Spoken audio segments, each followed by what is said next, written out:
வணக்கம் மக்களே! இன்னைக்கான காணொளியில நம்ம ஹை யீல்ட் டிவிடெண்ட் ஸ்டாக்ஸ பத்தி பார்க்க போறோம். அது மூலமா நமக்கு கிடைக்க போற ப்ராஃபிட்ஸ பத்தியும், அது எந்த அளவுக்கு லாங் லாஸ்டிங் பெனிஃபிட்ஸ் குடுக்க போதுங்கிறத பத்தியும் டிஸ்கஸ் பண்ண போறோம். முதல்ல டிவிடெண்ட்னா என்னன்னு பார்த்துரலாம். டிவிடெண்ட்னா ஒரு கம்பெனி அவங்களோட ஷேர் ஹோல்டர்ஸ்க்கு அவங்களோட ப்ராஃபிட்ட பகிர்ந்துக்குவாங்க. அதுக்கு டிவிடெண்ட் மூலமா அவங்க குடுப்பாங்க. ஒரு ஷேருக்கு இவ்ளோன்னு சொல்லி பிரைஸ் நிர்ணயிச்சுட்டு, அத ரெக்கார்ட் டேட் ஒண்ணு அனௌன்ஸ் பண்ணிட்டு, அந்த ரெக்கார்ட் டேட்லருந்து 1 மந்த்துக்குள்ள உங்களோட பேங்க் அக்கவுண்ட்டுக்கே கிரெடிட் பண்ணிடுவாங்க. ரெக்கார்ட் டேட் அன்னைக்கு பார்த்தீங்கன்னா, இப்போ ஒரு ஷேருக்கு எக்ஸாம்பிள்க்கு ரூ. 3 டிவிடெண்ட்ன்னு சொல்லியிருக்காங்கன்னா, அந்த share open price record date அன்னைக்கு அந்த ரூ. 3 குறைச்சு தான் ட்ரேட் ஆகும்.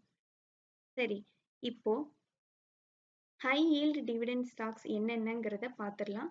நான் ஏன் இன்னைக்கு இந்த டாபிக்க கொண்டு வந்தேன்னா, உங்களுக்கே தெரியும் மார்க்கெட் நல்லா வாலடைலா இருக்கு. நல்லாவே நிஃப்டி குறைஞ்சிருக்கு. இந்த டைம்ல இப்போ டிவிடெண்ட் ஸ்டாக்ஸ பிக் பண்றது மூலமா நமக்கான டிவிடெண்ட் யீல்டு பெர்சன்டேஜ் எதிர்காலத்துல அதிகமா கிடைக்கிறதுக்கு நிறைய வாய்ப்புகள் இருக்கு. இப்போ இந்த ஸ்டாக்ஸோட கரண்ட் பிரைஸ்க்கு ஏத்த மாதிரி தான் டிவிடெண்ட் யீல்டு பெர்சன்டேஜ் கால்குலேட் பண்ணி குடுப்பாங்க. இதுவே ஒரு 5 இயர்ஸ்க்கு முன்னாடி இந்த ஸ்டாக்ஸ் எல்லாம் வச்சிருந்தா, இந்த பெர்சன்டேஜ் அவங்களுக்கெல்லாம் ரொம்பவே அதிகமாவே இருக்கும். இதுல நான் யீல்டு பெர்சன்டேஜ் அதிகத்திலிருந்து கம்மி வரைக்கும் அலைன் பண்ணி குடுத்திருக்கேன். முதலாவதா பிஜி இன்விட், இன்டெகிரிட் இன்விட் சேர்த்திருக்கேன். இது 2மே மார்க்கெட் வாலட்டிலிட்டிக்கு ஏத்த மாதிரி மூவ் ஆகாது. ஏன்னா இது இன்விட் ட்ரஸ்ட். இது இதுக்கான இது தனியா தான் இயங்கும். பொதுவா பிரைஸ் இந்த மாரி ட்ரஸ்ட் இதுலலாம் பிரைஸ் அந்த அளவுக்கு அப்ரிஷியேட் ஆகாது. ஆனா உங்களுக்கு டிவிடெண்ட் யீல்டு பெர்சன்டேஜ் மத்த ஸ்டாக்ஸ விட இதுலலாம் அதிகமாவே இருக்கும். இதுல நான் பிக் பண்ணியிருக்கிறது பிஜி இன்விட் தான். இது லாங் டெர்ம்க்கு நான் ஹோல்ட் பண்ணிட்டு இருக்கேன். இது என்னதான் ஆல் டைம் ஹைலேருந்து இப்ப நல்லா குறைஞ்சிருந்தாலும், இப்போ ஸ்டார்ட் பண்றவங்களுக்கு புதுசா இந்த ஸ்டாக்க பிக் பண்றவங்களுக்கு யீல்டு பெர்சன்டேஜ் ரொம்பவே அதிகமா கிடைக்கும்.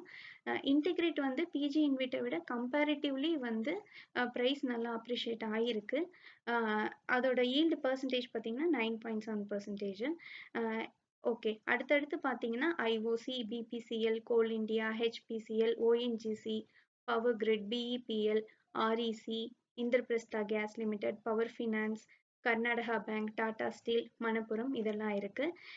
இந்த ஸ்டாக்ஸ் மட்டும் தான் டிவிடெண்ட் யீல்ட் பெர்சன்டேஜ் நல்லா இருக்கான்னு கேட்டீங்கன்னா, இத தவிரவும் சில ஸ்டாக்ஸ் இருக்கு. நான் ஏன் இத குடுத்துருக்கேன்னு பார்த்தீங்கன்னா, இதெல்லாம் ரெகுலரா டிவிடெண்ட் யீல்டு குடுக்குற ஸ்டாக்ஸ்.